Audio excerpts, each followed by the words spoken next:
যুক্তরাষ্ট্রের রাজধানী ওয়াশিংটন ডিসিতে সাংবাদিকদের বার্ষিক নৈশভোজ অনুষ্ঠান ঘিরে তৈরি হয়েছে চাঞ্চল্যকর পরিস্থিতি। অনুষ্ঠান চলাকালেই বন্দুকধারীর হামলার ঘটনায় আতঙ্ক ছড়িয়ে পড়ে উপস্থিত অতিথিদের মধ্যে। তবে শেষ পর্যন্ত নিরাপদেই ছিলেন মার্কিন প্রেসিডেন্ট ডোনাল্ড ট্রাম্প। শনিবার রাতে শহরের অন্যতম নিরাপত্তা সুরক্ষা বেষ্টিত আয়োজন হোয়াইট হাউস করেসপন্ডেন্টস ডিনার, যেখানে প্রতি বছর জমায়েত হন আমেরিকার রাজনীতিক, সাংবাদিক, প্রশাসনের শীর্ষ কর্মকর্তা এবং প্রভাবশালী ব্যক্তিরা। অনুষ্ঠানটি চলছিল ওয়াশিংটনের একটি বিলাসবহুল হোটেলে। চারদিক ছিল আলো, আনুষ্ঠানিকতায় ভরপুর এবং আদর্শ রাজনৈতিক পরিবেশ। কিন্তু সেই আদর্শ পরিবেশ হঠাৎই বদলে যায় আতঙ্কে। প্রত্যক্ষদর্শীদের ভাষ্য অনুযায়ী এক ব্যক্তি হোটেলের লবিতে প্রবেশ করে আচমকাই গুলিবর্ষণ শুরু করে। তার হাতে ছিল আগ্নেয়াস্ত্র, পাশাপাশি ধারালো অস্ত্র।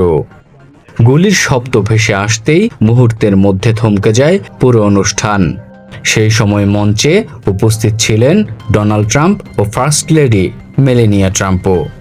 পরিস্থিতি বুঝে তাৎক্ষণিকভাবে সক্রিয় হয়ে ওঠে মার্কিন সিক্রেট সার্ভিস। নিরাপত্তা সদস্যরা দ্রুত প্রেসিডেন্টকে ঘিরে ফেলেন।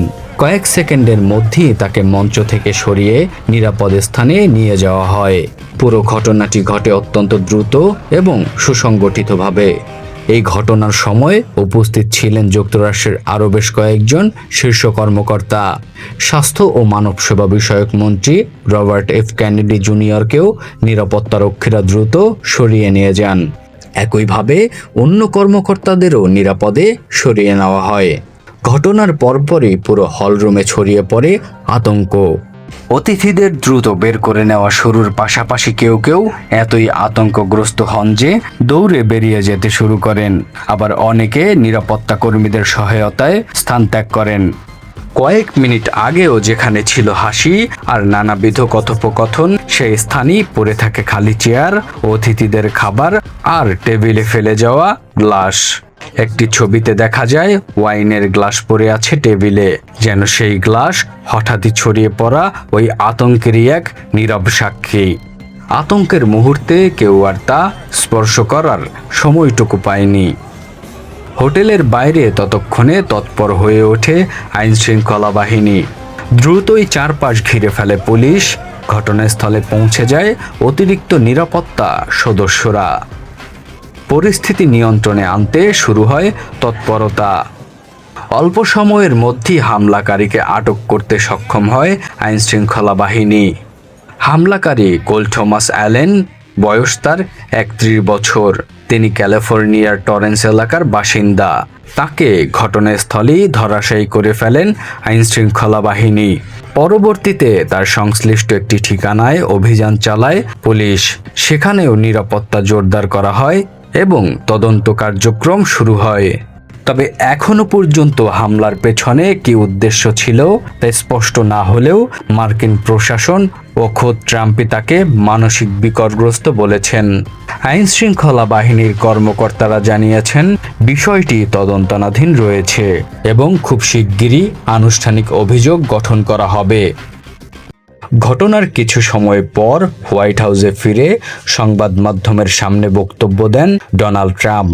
তার সঙ্গে উপস্থিত ছিলেন ভাইস প্রেসিডেন্ট, FBI পরিচালক, হোমল্যান্ড সিকিউরিটি বিভাগের প্রধান সহ প্রশাসনের শীর্ষ কর্মকর্তারা। বক্তব্যে তিনি জানান পরিস্থিতি দ্রুত নিয়ন্ত্রণে আনা হয়েছে এবং নিরাপত্তা বাহিনীর তৎপরতায় বড় ধরনের বিপর্যয় এড়ানো সম্ভব হয়েছে। একই সঙ্গে তিনি আইন শৃঙ্খলা বাহিনীর প্রশংসা করার পাশাপাশি হোয়াইট হাউসের নিরাপত্তা বিষয়ে আরও বেশি মনোযোগের কথা বলেন। বক্তব্যে ট্রাম্প বলেন, সিকিউরিটি ফোর্সে থাকা একজন স্পেশাল ফোর্সের সদস্য গুলিবিদ্ধ হলেও বুলেট প্রুফ ভেস্ট থাকায় তিনি প্রাণে বেঁচে যান। তার সঙ্গে আলাপ করার কথাও জানিয়েছেন প্রেসিডেন্ট ট্রাম্প। বিশ্লেষকরা বলেন, এমন একটি হাই প্রোফাইল অনুষ্ঠানে হামলার চেষ্টা নিঃসন্দেহে উদ্বেগজনক, কারণ এই অনুষ্ঠানে একই সঙ্গে উপস্থিত থাকেন দেশের রাজনৈতিক নেতৃত্ব, গণমাধ্যমের প্রতিনিধিরা এবং গুরুত্বপূর্ণ সিদ্ধান্ত গ্রহণকারী ব্যক্তিরা।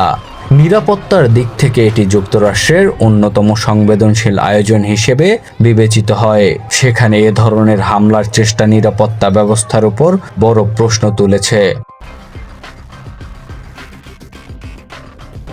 তবে ইতিবাচক দিক হলো দ্রুত পদক্ষেপের কারণে বড় কোনো প্রাণহানি ঘটেনি। পরিস্থিতি নিয়ন্ত্রণে আনা সম্ভব হয়েছে অল্প সময়ের মধ্যেই। তবুও প্রশ্ন থেকেই যাচ্ছে, কঠোর নিরাপত্তা বলয়ের মধ্যেও কি নিরাপদে থাকা যায়, এবং সেখানে কিভাবে প্রবেশ করলো একজন অস্ত্রধারী, আর কি বা ছিল তার উদ্দেশ্য? এই প্রশ্নগুলোর উত্তর খুঁজতেই এখন তদন্ত চালিয়ে যাচ্ছে যুক্তরাষ্ট্রের আইনশৃঙ্খলা বাহিনী।